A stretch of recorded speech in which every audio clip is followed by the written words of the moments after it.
Well, wherever you find yourself in the world today, thank you for once again joining me in this verse-by-verse Bible study. I'm Randy Duncan, and in this episode, we're going to be covering Genesis chapter 42. In the last episode, we saw Joseph brought up out of prison and presented before Pharaoh to interpret his dreams. And then after doing so, and then developing a plan to save Egypt from starvation, Joseph is promoted to prime minister of Egypt. He's now second in command in Egypt, answering only to Pharaoh himself. Which brings us now to chapter 42, which is one of the most dramatic stories, not just in the Bible, but in all of literature. And we begin with the first 5 verses, which read, "When Jacob learned that there was grain for sale in Egypt, he said to his sons, 'Why do you look at one another?' And he said, 'Behold, I've heard that there's grain for sale in Egypt. Go down and buy grain for us there, that we may live and not die.' So 10 of Joseph's brothers went down to buy grain in Egypt. But Jacob did not send Benjamin, Joseph's brother, with his brothers, for he feared that harm might happen to him. Thus the sons of Israel came to buy among the others who came, for the famine was in the land of Canaan." So where we begin this chapter is during the early years of the famine. Egypt has enjoyed its 7 years of abundance, and now the people have begun to feel the effects of the 7 years of famine. After the promotion of Joseph in Egypt, the scene temporarily shifts to his father Jacob back in Canaan, where he has now been for over 20 years. And it says that Jacob learned that there was grain for sale down in Egypt. Now when it says that he, quote, learned, the Hebrew literally means that he saw, meaning he saw his countrymen returning from Egypt with supplies. And so he says to his sons, "Look, why do you sit around looking at one another?" In other words, why do you just sit there looking at each other, not doing anything and acting like you're helpless? And he continues by telling them that there's grain down in Egypt. And he instructs them to go down into Egypt to buy grain for them so that they may live and not die. And so as readers, we immediately see where this is heading. We can see what's about to happen because remember who's just been promoted to prime minister over Egypt and is in control of all the agriculture and rationing of grain. Joseph, their brother, who they sold into slavery 20 years ago. And so right away, we see the plot and the tension growing, anticipating what's about to unfold here. 20 years earlier, Jacob had sent Joseph to check on his brothers. But now, it's Jacob who sends his sons unknowingly to Joseph. The first time, Joseph was at the mercy of his brothers. But this time, it's going to be the brothers who will be at the mercy of Joseph. And although they don't know it yet, these brothers will shortly be relying on Joseph for their salvation. So 10 of Joseph's brothers head down to Egypt to buy grain. Now the rations of grain must have been available on a limited, sort of a per capita basis. In other words, one person couldn't go down and buy for all the family. You couldn't just show up and say, "Hey, I have 10 brothers and a father and children and wives, so give me enough grain to feed them all." No, you were only going to receive enough grain to help you and your immediate family survive. And also, it probably made sense for security reasons. I mean, there was some measure of safety in numbers, and so it would have been safer to travel into Egypt in a convoy, because this wasn't like some day trip. This wasn't like running into town to pick up supplies like Little House on the Prairie. "Load up the wagon, Pa, we're heading into town." No, this was a journey that would have taken a week each way. But notice that 10 of Joseph's brothers go, not 11, not all of them. Jacob doesn't allow Benjamin to go. Benjamin was the youngest brother, the full brother of Joseph, and the son of Jacob's beloved wife Rachel, who had died giving birth to him. Jacob had already lost his firstborn son of Rachel, Joseph. So there was no way he was going to jeopardize anything bad happening to Benjamin. To lose his only other son from his beloved wife Rachel would have been too much to bear. And with that, the brothers head down to Egypt, and we continue with verses 6 through 11. Now Joseph was governor over the land. He was the one who sold to all the people of the land. And Joseph's brothers came and bowed themselves before him with their faces to the ground. Joseph saw his brothers, and he recognized them. But he treated them like strangers and spoke roughly to them. "Where do you come from?" he said. And they said, "From the land of Canaan, to buy food." And Joseph recognized his brothers, but they did not recognize him. And Joseph remembered the dreams that he had dreamed of them. And he said to them, "You are spies. You have come to see the nakedness of the land. And they said to him, No, my lord. Your servants have come to buy food. We are all sons of one man. We are honest men. Your servants have never been spies. And so verse 6 reminds us of who's in charge over Egypt and who was in charge of selling grain to all the people of the land. It was Joseph. And Joseph's brothers come and bow themselves before him with their faces to the ground.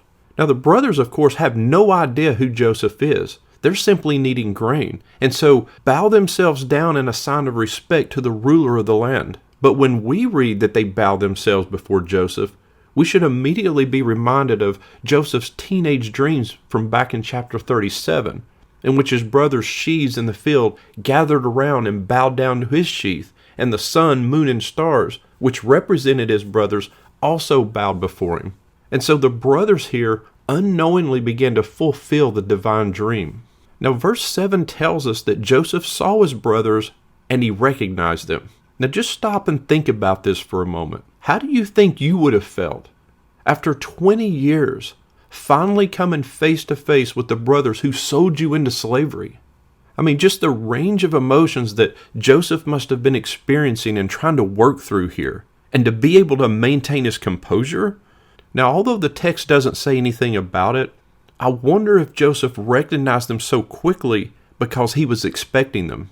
Remember, the famine was widespread, and it impacted the land of Canaan where his family lived. Joseph is certainly not oblivious to this, and I wonder if he knew or at least suspected that his family would be no different than any other family, and they would have to come down to Egypt to buy grain if they wanted to live. Again, the text doesn't say that's the case, so that's pure speculation on my part. But just from my experience in leadership positions over the past 25 years, I just don't think there's any way Joseph had not at least considered this possibility and maybe the inevitability of it. But although he recognizes them, they of course do not recognize him. And if you're wondering how they could not recognize their own brother, think about it. First of all, they had no expectation of ever seeing Joseph again, probably even thought he was dead. But second, Joseph was 17 when they sold him into slavery. He's now in his 30s. He's matured. He's a full-grown man now. And also, he looked Egyptian and would have had a shaved head and face, dressed in Egyptian clothes. And not only everyday clothing, but the clothing appropriate for his royal position. And then finally, Joseph would have spoken to them in the Egyptian language, not Hebrew. So no, they would have had no realistic chance of recognizing Joseph here. Now it tells us that after they had bowed down to him, he remembered his boyhood dreams of them. Joseph may have suspected that they would have to come to Egypt for food, but it's only after they actually bowed down that he is reminded of those dreams. And again, can you even imagine what must have been going through his mind when that dawned on him? When he remembered those dreams. I mean, he's a very bright person, and so he had to realize that those dreams had actually predicted his future. But at the same time, it also had to bring back just a flood of emotions, recalling how much his brothers hated him for those very dreams. Because there's no doubt that his brothers would have mockingly mentioned those dreams as they tossed him into the pit all those years ago. And so it would be perfectly normal for Joseph to be experiencing a wide range of emotions right now. Partly wanting to reach out to his brothers, and partly wanting to exact revenge for their terrible act against him and for all the suffering that he's endured. But Joseph restrains himself here. No doubt that he has to wonder how his father Jacob is doing or if he's even still alive. But again, Joseph's approach here is brilliant. He controls himself, even though he speaks to them harshly. He asks them where they've come from, and they tell him Canaan. But Joseph responds by accusing them of being spies and, quote, coming to see the nakedness of the land. Now this Hebrew phrase, coming to see the nakedness of the land, it literally means to uncover any defects in the fortifications of the land. Now, of course, he knows they're not spies, but this is part of his plan to test his brothers. And his accusation would not have seemed far-fetched at all to his brothers, because frontier guards at Egypt's borders, they routinely check travelers to discover any potential spies. And this is another reason that Jacob probably didn't want his youngest son Benjamin go to Egypt. He was fully aware that these were some of the inherent dangers. But they respond by telling Joseph, "No, my lord, your servants have come to buy food. We're all sons of one man. "We are honest men. Your servants have never been spies." Now the reason they tell him that they're all sons of one man is because a family wouldn't risk all of its sons in the very dangerous venture of spying. It's too risky. And so they thought this would be an obvious and credible explanation.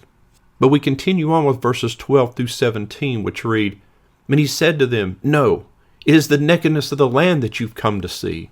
And they said, 'We, your servants, are 12 brothers, the sons of one man in the land of Canaan. And behold, the youngest is this day with our father, and one is no more.' But Joseph said to them, 'It is as I said to you, you were spies. By this you shall be tested. By the life of Pharaoh, you shall not go from this place unless your youngest brother comes here. Send one of you, and let him bring your brother, while you remain confined, that your words may be tested, whether there is truth in you. Or else, by the life of Pharaoh, surely you are spies.' And he put them all together in custody for 3 days. And so, even after their explanation, Joseph once again accuses them of being spies. And once again, thinking their explanation is credible, they offer it up once more, telling Joseph that they're all brothers, the sons of one man, assuming that Joseph would understand that a family would never risk having all their sons captured and executed at the same time. But in their response this time, they add a couple of additional details. They think that by adding these additional details that their story will seem even more compelling. But in reality, they're unknowingly providing Joseph with the information he wants. They tell him that they're all brothers, but then add the detail that their youngest brother is back home with their father. So this provides Joseph with 2 bits of information. First, his youngest brother Benjamin is still alive and well, and then second, his father Jacob is still alive. In addition, they also tell him that one of their brothers is no more, which is a delicate way of saying that he was dead. And again, can you imagine how Joseph felt when he heard these words? I mean, he's the brother that they're talking about as being dead, and it was of their doing. But Joseph remains calm and on task here, and once again accuses them of being spies, because them leaving behind one son suggests that their father Jacob knows that spying and espionage was a dangerous endeavor, and so he keeps one son behind to guarantee the family line in case all the others are caught and executed. And so Joseph continues with his testing of his brothers, and he tells them, "By this you shall be tested. By the life of Pharaoh, you shall not go from this place unless your youngest brother comes here." He tells them that one of them is to go back and bring their younger brother as proof that their story is true, and the others will remain in custody until they return. Now Joseph says this phrase, "by the life of Pharaoh," he says it twice. This was a common way in ancient Egypt to give this statement a character of an oath, validated by the awesome power of the king. And this was actually also a common practice even in ancient Israel, to swear by the life of the king. And so we're going to see that Joseph's plan here was to engineer a test that placed his brothers in a situation similar to the one that they placed him in. Soon, they'll be able to save themselves if they choose to abandon their brother to a life of slavery, just as they did Joseph. And so Joseph is setting up a situation where he could determine if his brothers had changed, whether they had any remorse for what they had done to him, and if placed in a similar situation, would they demonstrate a changed character? And with that, Joseph sends them to prison for 3 days. And I can only imagine the conversations that they must have had during those 3 days. But we continue with verses 18 through 20. On the 3rd day, Joseph said to them, "Do this, and you will live, for I fear God. If you are honest men, let one of your brothers remain confined where you're in custody, and let the rest go and carry grain for the famine of your households, and bring your youngest brother to me. So your words will be verified, and you shall not die." And they did so. So 3 days after he imprisons them, Joseph comes to them and says that if they do this, they will live. They are to prove their honesty by keeping one of their brothers behind in prison, while the others take back grain to their family, and then also bring back their youngest brother. That way, their story would be verified, and they would live. Now Joseph knows that the amount of grain he's given them, it's not going to last through the entire 7-year famine, and so they're going to have to come back. And they'll have to come back with Benjamin in order to survive. Notice also that Joseph says, "Do this and you will live, for I fear God." By telling them that he fears God, he's planting in their mind and reminding them that they also fear God. Now, Joseph must have known the terrible consequences to his father Jacob and all the families that detaining 9 brothers would have had.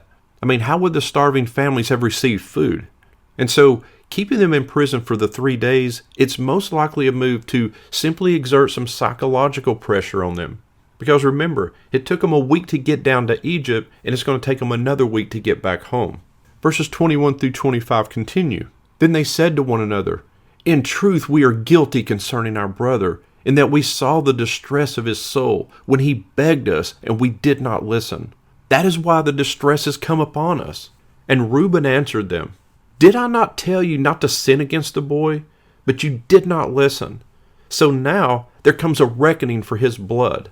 They did not know that Joseph understood them, for there was an interpreter between them. And then he turned away from them and wept. And he returned to them and spoke to them. And he took Simeon from them and bound him before their eyes. And Joseph gave orders to fill their bags with grain, and to replace every man's money in his sack, and to give them provisions for the journey. And this was done for them. So these verses see the brothers talking to each other and admitting that they are guilty of what they did to Joseph. And now they're being punished by God for their evil act. And although they're being falsely accused of spying, they realize that God is in control, and now they're being punished for their crimes against Joseph. Now it's here where we learn that after they tossed him into the pit all those years ago, that Joseph begged them for mercy, to let him up out of the pit and not commit this evil act. And I mention this here because we're not given those details back in chapter 37 when it happened. We could only assume back then that Joseph must have protested and begged them, but here we're actually provided those extra details, which makes what they did seem even more evil and callous. Because if you remember, after they threw him into the pit, they sat down and ate dinner. No doubt while listening to Joseph begging them not to do it, just enjoying dinner over the cries of his anguish and distress. But during these conversations between the brothers, Reuben speaks up and he says, "Did I not tell you not to sin against the boy? But you didn't listen." And so now there comes a reckoning for his blood. And so Reuben is reminding them that he said at the time not to hurt Joseph. It was Reuben who told the brothers that they were not to lay a hand on him. Reuben's plan was to just throw him into the pit, and then later he would come back and rescue Joseph and bring him back safely to his father Jacob. In other words, this was Reuben's way of stepping in with a plan to save Joseph's life. But when Reuben returned to camp, the brothers had already sold Joseph to the Midianite traders. And now Reuben's reminding all of them that they didn't listen to him, and now they're all being punished and having to answer for Joseph's blood. But during all of this conversation, the one thing the brothers don't realize is that Joseph understood every word they were saying. They, of course, have no idea that he can understand them because he's been speaking to them through an interpreter. And it tells us that Joseph turned away from them and wept. I mean, can you imagine the emotions here that Joseph must have been feeling as he listened to the brothers discussing the events of that day? I mean, it's truly remarkable. Joseph now hearing how Reuben tried to step in and save him, because he must have placed most of the blame on Reuben since he was the oldest brother. And he listens and he hears how they realize that they're now being punished for their evil acts against Joseph, who they believe is dead. And so the emotions finally overwhelm Joseph as he turns away from them and he weeps. And it's like when the brothers are finally honest to themselves, then Joseph can finally be honest with his own emotions. And the Bible never mentions Joseph breaking down or crying through all of his tribulations. Not when his brothers threw him into the pit and sold him into slavery. Not when he was wrongly accused of attempted rape and cast into prison. Not when he was forgotten by the cupbearer. But now, upon hearing the details of that day, learning that his oldest brother Reuben tried to intervene, and hearing his brother's expressions of remorse and guilt, he is finally overcome with emotion, so much so that he has to turn away from them and cry. But when he composes himself and he returns to them, he takes Simeon and bound him in front of the others. Simeon will be the one to stay behind as a prisoner in Egypt until they return with Benjamin. Now Joseph learned that the oldest brother Reuben tried to step in and save him, so he does not select Reuben as the prisoner. Rather, he selects the second oldest, Simeon. If you remember, Simeon had a reputation for cruelty, going back to the episode back in chapter 34 and the massacre of the city of Shechem. But if the brothers want to save their brother Simeon, they must return with Benjamin. And we continue with verses 26 through 28, which read, Then they loaded their donkeys with their grain and departed. And as one of them opened his sack to give his donkey fodder at the lodging place, he saw his money in the mouth of his sack. He said to his brothers, My money's been put back. Here it is in the mouth of my sack. And at this their hearts failed them, and they turned, trembling to one another, saying, What is this that God has done to us? So before they left, Joseph gave orders for their bags to be filled with grain, and to replace every man's money in his sack, and to give them provisions for the journey. Now, we can't be certain of his intentions in doing this. It may have been simply to bless his family, but it may have also been to increase the psychological pressure on them to more severely test their integrity. Joseph is forcing them to face their past, because by selling Joseph for silver, they had previously placed more value on money than on life. And so here, Joseph is testing their loyalty to their brother Simeon, because to just go and return with Benjamin, that should be easy enough, but not if they appear to be criminals. This is why their hearts sank, and they looked at each other, trembling. You didn't steal from Egypt and Pharaoh and live to tell about it. And they knew that they'd have to return to Egypt, both to secure more food and to bring Benjamin to obtain the release of Simeon. Again, just another brilliant play by Joseph here in sneaking their money back into their bags. Verses 29 through 34 continue. And when they came to Jacob their father in the land of Canaan, they told him all that happened to them, saying, The man, the Lord of the land, spoke roughly to us and took us to be spies of the land. But we said to him, We are honest men. We've never been spies. We are 12 brothers, sons of our father. One is no more, and the youngest is this day with our father in the land of Canaan. Then the man, the Lord of the land, said to us, By this I shall know that you are honest men. Leave one of your brothers with me, and take grain for the famine of your households, and go your way.